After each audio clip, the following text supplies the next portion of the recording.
Il dit, pourvoyez aux besoins des saints, exercez l'hospitalité.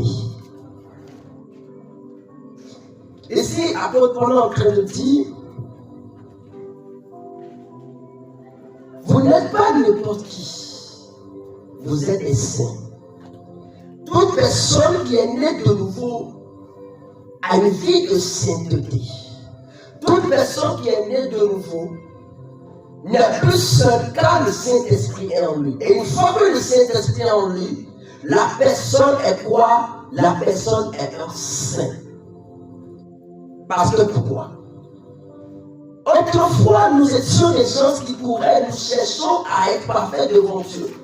C'était au temps de la loi, mais le temps de la grâce, quand Christ est venu, Christ nous a rachetés. Et au moment que Christ nous a rachetés par son sang, autrefois nous étions des péchés. Maintenant, lorsque le sang de Christ est versé sur la croix, le sang a rendu notre vie. Il a enlevé nos péchés. Il nous a rachetés. Il nous a encore donné le privilège de devenir quoi?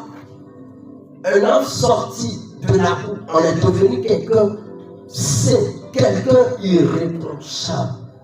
Toute personne qui reçoit Christ, et en ce moment qu'il reçoit Christ, il a suivi le baptême, il a reçu le Saint-Esprit, en ce même moment, la Bible déclare, l'œuvre de la croix a été aussi faite pour lui. Et à partir de ce moment, celui-là n'est plus un pécheur, mais il est un homme saint. Alors, on peut partir. Vous parlez des saints. Ce que je vous recommande, pourvoyez aux besoins des uns et des autres. Faites tout possible et amenez l'acte de l'amour envers chacun de vous. Quelqu'un qui est dans une situation, quelqu'un qui est dans un problème, quand il tourne ses regards, il voit que toi, enfant de Dieu, qui est son prochain, il peut te voir derrière lui, il peut te voir toi dans tous ses problèmes. Pourquoi apôtre Paul existe cela? Si le monde aujourd'hui est souillé, si aujourd'hui le monde se donne la main dans le règne mystique, il se donne de main. Dans les conflits, il se donne des mains. Qu'en est-il des enfants de Dieu? Au contraire, c'est les enfants de Dieu qui doivent s'aimer, qui doivent se donner la main l'un. Alléluia. Amen. On doit les sentir. L'un sera ami de l'autre. Et l'autre pourvoira aux besoins de l'autre au moment qu'il aura besoin. C'est ce que la Bible nous recommande. Alors, pourquoi aujourd'hui l'amour dont Christ est en train de chercher, l'amour dont Christ nous recommande, n'est plus aujourd'hui dans l'église? Simplement parce que pourquoi? Nous ne savions pas que nous sommes unis de même esprit qui est le Saint-Esprit. Et le Saint-Esprit, son rôle, le Saint-Esprit nage dans l'amour. Il nage là où il y a la compréhension. Il nage là où il y a la sincérité. Et tout enfant de Dieu qui est né de nouveau doit savoir que son rôle, c'est de soutenir son frère. C'est de soutenir sa soeur.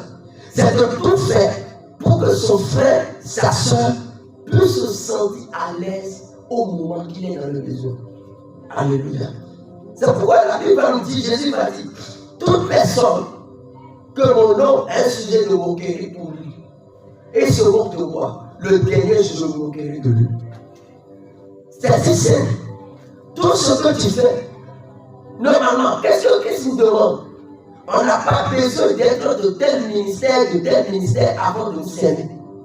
Quelle que soit l'église où vous allez, c'est le même esprit. Ce que Christ nous recommande est que, étant que nous sommes les enfants de Dieu, on doit voir la manifestation de fruit de l'esprit qui est le Saint-Esprit dans la vie de chaque chrétien, dans la vie de chaque enfant de Dieu. Et quand les enfants de Dieu se réunissent, on doit sentir dans la vie des enfants enfants de Dieu une feu ardente de pouvoir soutenir les faibles. Parce que je vais vous dire quelque chose. Tous les enfants de Dieu ne sont pas matures spirituellement. Il y a d'autres qui sont plus matures que certains. Et ce que Christ nous recommande est ceci. Les forts vont faire quoi? Soutenir les faibles. Alléluia. Amen. Et dans l'église, ce que Christ nous recommande, dans le verset 12, il va dire quelque chose qui est très important. Il dit, réjouissez-vous en espérance, soyez patients dans l'affliction. Alléluia. Persévérez dans la prière. C'est-à-dire, soutenez-vous les uns les autres. Soyez affermis et ensemble priez. Parce que pourquoi? La vie chrétienne aujourd'hui a besoin de la prière. La vie chrétienne aujourd'hui, si on n'est pas ensemble, comment on peut prier ensemble? Si on n'est pas ensemble, on ne sera pas en train de prier au point que d'autres, quand il y a un souci, il pourra partager avec nous. Notre point de communion, c'est de nous soutenir dans la prière et par les gestes. Ce que Dieu nous a donné. Alors, le Seigneur veut que nous soyons exhortés ce soir. Pour quelle raison? Pour que l'amour de Christ qui dort dans l'église se relève. Moi, je suis de telle église, pour cette raison, l'autre est mauvais. Non. L'église, c'est l'union, c'est le corps de Christ. Et nous sommes appliqués de nous-mêmes expliquer le Saint-Esprit. Et ce que l'Esprit de Dieu nous recommande, et recommande à toute l'église. On n'a pas dit, moi je suis protestant, moi je suis évangélique, moi non. La Bible dit, les saints. Quand on parle des saints, il n'y a pas église par église. La Bible dit, vous les saints, soyez quoi? Soutenez les uns les autres. Que le problème de l'autre soit ton problème. Levez-vous pour soutenir les autres dans les situations. La Bible parle aux saints. La Bible parle de parler de nous, les enfants de Dieu. Et dit, nous, les enfants de Dieu, notre devoir, c'est de nous soutenir. Répondre aux besoins de nos frères. Au moins que tu vois que ton frère dans une situation, ça ne va pas. Viens à ce secours.